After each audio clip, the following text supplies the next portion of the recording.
दोस्तों, कहानी की शुरुआत होती है तीन लोगों से जिनका नाम था वेन, कीटन और रॉबिन।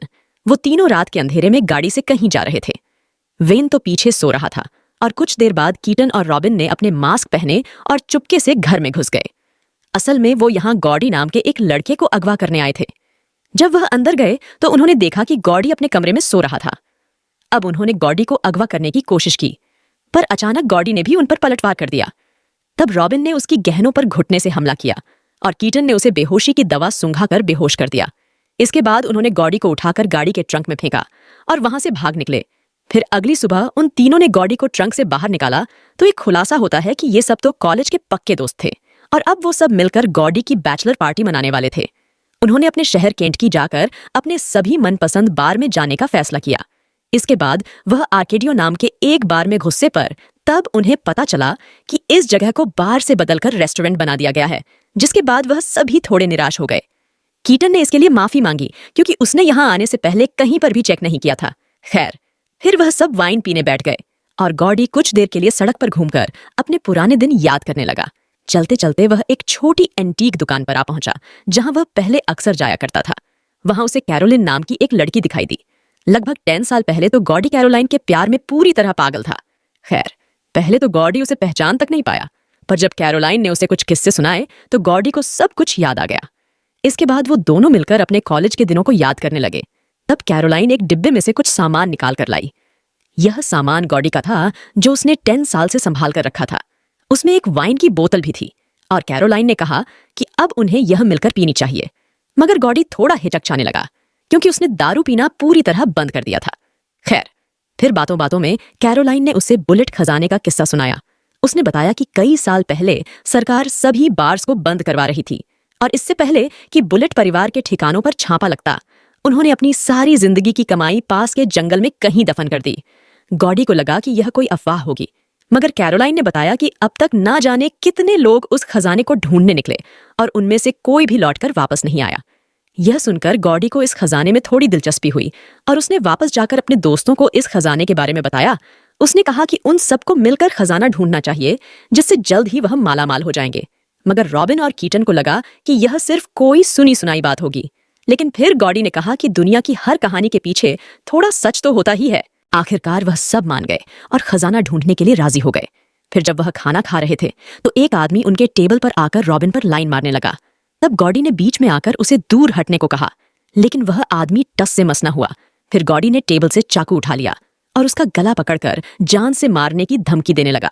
यह देखकर उसके दोस्त भी हक्के बक्के रह गए, पर उन्होंने गॉडी से कुछ नहीं कहा। इसके बाद वह चारों केंटकी के पास एक जंगल की ओर निकल पड़े। वहां साफ साफ लिखा था कि यह जंगल इंसानों के लिए सुरक्षित नहीं है, मगर फिर भी वह आगे बढ़ते रहे। इसके बाद उन्होंने एक जगह ढूंढकर वहां पर खुदाई शुरू कर दी। इसी तरह पूरा दिन बीत गया और रात को उन्होंने अपना टेंट बांधकर आग जलाई। फिर वो मिलकर शराब और सिगरेट्स पीने लगे। इस दौरान गॉडी नशे में रॉबिन को बुरी तरह से देखने लगा। फिर वह खुद को रोक नहीं पाया और उसने रॉबिन के करीब आने की कोशिश की। इससे रॉबिन काफी ज्यादा गुस्सा हो गई, मगर कीटन ने उसे दूर ले जाकर जैसे तैसे शांत किया। इसके बाद अगले कुछ दिन तक वह लगातार खुदाई करते और फिर रात को आग के पास बैठकर शराब पीते, गाने गाते और मजे मारते। एक दिन उन चारों में गाना बजाना चल रहा था कि एक बूढ़ा आदमी और उसकी पत्नी उनके पास आ गए। उन्होंने अपना नाम मिस्टर और मिसेस हिचन्स बताया और उन सबको अपने घर पर खाने के लिए न्योता दिया। कुछ देर बाद जब वह सब मिस्टर हिचन्स के घर पहुंचे तो सबसे पहले गॉडी की नजर एक पुरानी राइफल पर पड़ी।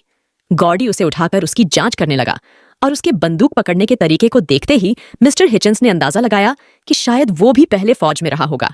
तब गॉडी ने उन्हें बताया कि उसे वियतनाम युद्ध में भेजा गया था, मगर उसे एक भी गोली चलाने का मौका नहीं मिला क्योंकि वहां पहुंचने के अगले ही दिन उनके बैरक पर हमला हो गया और फिर जख्मी होने की वजह से उसे एक ही हफ्ते में घर वापस भेज दिया गया। यह सुनकर मिस्टर हिचन्स ने बताया कि वो भी काफी समय तक फौज में रहा है। इस दौरान कीटन वॉशरूम चला गया और अचानक उसकी नजर दीवार पर लटकी प्लेट पर पड़ी जिस पर लिखा था बुलेट। यह देखकर वह हक्का बक्का रह गया और चुपके से मिस्टर हिचन्स के बेडरूम में घुस गया। वो यह देखना चाहता था कि क्या सच में यह घर बुलेट्स का है। जब उसने ड्रॉयर्स देखे तो उसे एक पिस्टल मिली जो उसने अपनी सुरक्षा के लिए अपने पास रख ली। वहीं दूसरी ओर मिस्टर हिचन्स ने बाकी सबसे पूछा कि इन घने जंगलों में आना तो मना है, फिर वो सब यहाँ क्या कर रहे हैं। रॉबिन ने कहा कि वो तो सिर्फ गॉडी की बैचलर्स पार्टी बनाने आए हैं, पर मिस्टर हिचन्स को उन पर शक होने लगा था।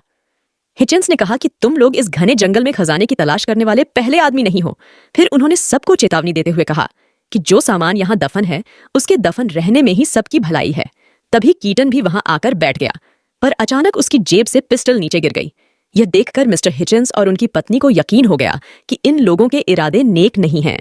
मिस्टर हिचिंस ने उन पर अपने परिवार का खजाना लूटने का इल्जाम लगाया और जब बहस ज्यादा बढ़ गई तो गॉडी ने दीवार पर लटकी राइफल उठाकर मिस्टर हिचिंस पर ही तान दी। गॉडी ने उसे अपना असली नाम बताने को कहा तो उस बूढ़े आदमी ने कहा कि मैं ही विलियम बुलेट हूं। यह सुनते ही गॉडी ने उसे गोली मार दी और उसके सभी दोस्तों के पैरों तले जमीन खिसक गई। रॉबिन गुस्से में उस पर चिल्लाने लगी, पर गॉडी ने उसे चुप करा दिया। इसके बाद उन सब ने बुलेट की पत्नी को तबेले में बंद कर दिया और सोचने लगे कि उसके साथ क्या किया जाए। गॉडी ने कहा कि उन्हें मिसेस बुलेट को भी मार देना चाहिए, क्योंकि अगर वह जिंदा बच गई तो पुलिस को उनके बारे में जल्द ही बता देगी। अब उनके पास कोई चारा नहीं था, इसीलिए रॉबिन ने मिसेस बुलेट को मारकर दफनाने का जिम्मा उठाया। वहीं बाकी सब ने घर से सारे सबूत मिटा दिए और अगली सुबह वहां से निकल गए। इसके बाद उन्होंने अपने कैंप का भी नामो निशान मिटा दिया। तब वेन ने गॉडी से कहा कि उसने जो भी किया वो गलत था और अब यह पाप पूरी जिंदगी उसका पीछा नहीं छोड़ेगा। यह सुनकर गॉडी का मन थोड़ा परेशान हो गया और वह दूर टहलने निकल गया। वह मिस्टर बुलेट के घर ही चला आया और उसकी शराब पीने लगा। जब वह काफी देर तक लौटा नहीं तो रॉबिन और कीटन उसे ढूंढने निकल पड़े। वो दोनों उसे ढूंढने के लिए अलग अलग दिशाओं में गए और उन्होंने ठीक 1 घंटे बाद उसी जगह पर मिलने का फैसला किया। कुछ समय बाद रॉबिन ने गॉडी को ढूंढ लिया तो गॉडी ने उसे अपने सामने बैठने को कहा। फिर उसने रॉबिन से उस रात के लिए माफी मांगी जब उसने रॉबिन को गलत तरीके से छुआ था। उसने कहा कि वह काफी समय से रॉबिन से प्यार करता है और फिर दोबारा से रॉबिन के करीब आ गया। तब रॉबिन ने उसे धक्का दे दिया और अकेला छोड़कर चली गई। वहीं दूसरी ओर कीटन एक अलग जगह पर पहुंचा जहां यह खुलासा होता है कि उसने तो पहले ही खजाना ढूंढ निकाला था, लेकिन यह बात उसने अपने दोस्तों से छिपा कर रखी थी। अब उसने सारा पैसा अपने बैग में भर लिया और वापस उसी जगह की ओर चल पड़ा जहां उसे रॉबिन मिलने वाली थी। आखिरकार वह रॉबिन के साथ गॉडी तक पहुंचा और गॉडी भी वहां आ चुका था। निकलने से पहले गॉडी की नजर कीटन के बैग से निकल रहे नोटों पर पड़ी। उसने तुरंत पिस्टल निकालकर कीटन को सब सच बताने को कहा। तभी अचानक रॉबिन ने गॉडी की आंखों में मिर्ची झोंक दी और वहां से भाग निकली।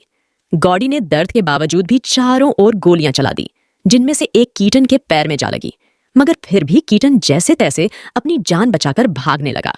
इसके बाद गॉडी पिस्टल को गाड़ी में छोड़कर कीटन को ढूंढने चल दिया। वेन भी उसके पीछे पीछे ही चल रहा था। वहीं रॉबिन ने गॉडी से पिस्टल चुरा ली और गॉडी का पीछा करने लगी। अब वो गोली चलाने वाली थी कि अचानक कीटन ने उसे रोक दिया। कीटन के जख्म से बहुत ज्यादा खून बह रहा था, इसलिए रॉबिन उसे पिस्टल देकर मदद ढूंढने के लिए निकली जाने से पहले उसने कीटन से वादा किया कि वह खजाने के सारे पैसे गरीबों को दान कर देंगे। कुछ देर बाद गॉडी कीटन तक पहुंच गया और उसका बैग और पिस्टल छीनकर अपने रास्ते चला गया। रास्ते में वेन ने गॉडी को समझाने की कोशिश की कि अपने दोस्तों से गद्दारी नहीं करनी चाहिए, मगर गॉडी ने उसकी बातों पर बिल्कुल ध्यान नहीं दिया। इससे वेन को भी गुस्सा आ गया और वह गॉडी को अकेला छोड़कर चला गया। इसके बाद 10 साल पहले की कहानी दिखाई जाती है, जहां गॉडी, रॉबिन और कीटन एक बार में पार्टी कर रहे थे।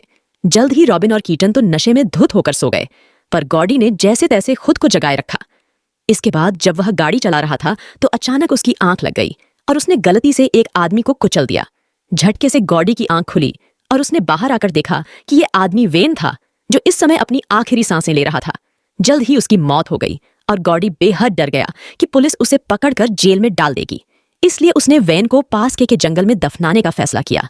जब वो इस काम को अंजाम दे रहा था तो कीटन और रॉबिन की आंख खुल गई और उन्होंने यह सब अपनी आंखों से देखा। मगर फिर उन तीनों ने कसम खाई कि वह इस रात के बारे में कभी किसी को कुछ नहीं बताएंगे। लेकिन उस दिन से ही गॉडी के पछतावे के कारण उसे वेन की आत्मा दिखाई देने लगी। यानी अब तक वेन इनके साथ तो था ही नहीं, वो तो बस गॉडी के दिमाग में था। वहीं दूसरी ओर रॉबिन जंगल में मदद ढूंढते हुए अचानक कांटेदार झाड़ियों में फंस गई। तभी गॉडी उस तक पहुंच गया और उसने रॉबिन को गोली मारने की कोशिश की, मगर पिस्टल में गोलियां खत्म हो चुकी थीं। असल में जब गॉडी ने कीटन से पिस्टल छीनी तो कीटन ने पहले ही उसमें से सारी गोलियां निकाल ली थीं। फिर कुछ ही पलों में किसी ने गॉडी को पीछे से गोली मार दी। यह कोई और नहीं बल्कि मिसेस बुलेट थी। असल में पिछली रात रॉबिन ने उन्हें मारा नहीं बल्कि सिर्फ मारने का नाटक किया था। उसके इस एहसान को मानते हुए मिसेस बुलेट ने उसे जिंदा छोड़ दिया। फिर कुछ समय बाद रॉबिन जैसे तैसे कांटों से बाहर निकली और आर्केडियो बार की ओर निकल पड़ी। अगर वीडियो पसंद आई तो लाइक कर देना और चैनल को सब्सक्राइब भी कर देना। मिलती हूँ अगली वीडियो में। Take care, bye bye.